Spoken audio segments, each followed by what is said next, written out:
One nation one इलेक्शनला Congress पाठोपाठ आता आम आदमी पक्षाने देखील विरोध सगळ्यांचाच विरोध आहे. ईव्हीएम आणि वन नेशन वन इलेक्शन हे दोन्ही फ्रॉड आहेत. हे फक्त भारतीय जनता पक्षाला कायमस्वरूपी सत्तेवर राहण्यासाठी टाकलेलं फेकलेलं जाळ आहे. या देशामध्ये ज्या दिवशी ईव्हीएम जाईल त्या दिवशी भारतीय जनता पक्ष हा ग्रामपंचायतीत सुद्धा जिंकणार नाही. जर भारतीय जनता पक्षाला स्वतःच्या क्षमतेवरती एवढी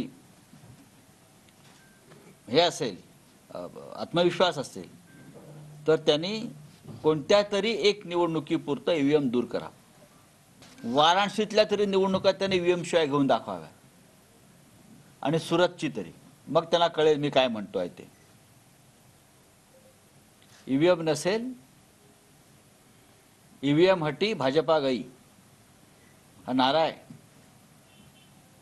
ईव्हीएम ही दुर्घटना आहे लोकशाहीच्या संदर्भात. लोकांचा विश्वास नाही या प्रक्रियेवर. वन इलेक्शन वन नेशन हा फ्रॉड आहे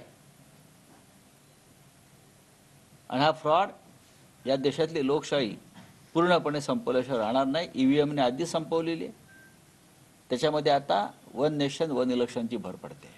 ईव्हीएम विरोधामध्ये आपण सगळे एकत्र होऊन ईव्हीएम पूर्णपणे रद्द करावं असं काय? नाही, याचे हे पहा की याच्यावरती खूप प्रयत्न झालेले आहेत.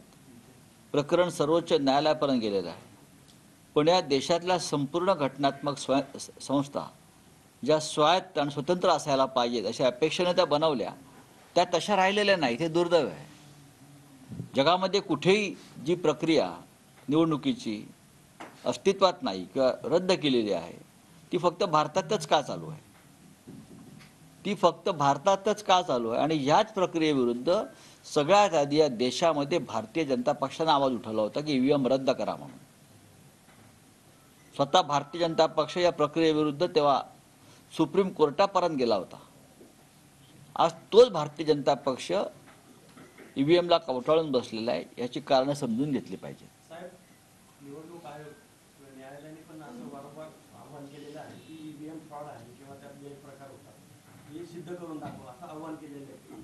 बघा की नाही, फ्रॉड हे आहे, हे अनेकदा आपण सिद्ध केलेलं आहे.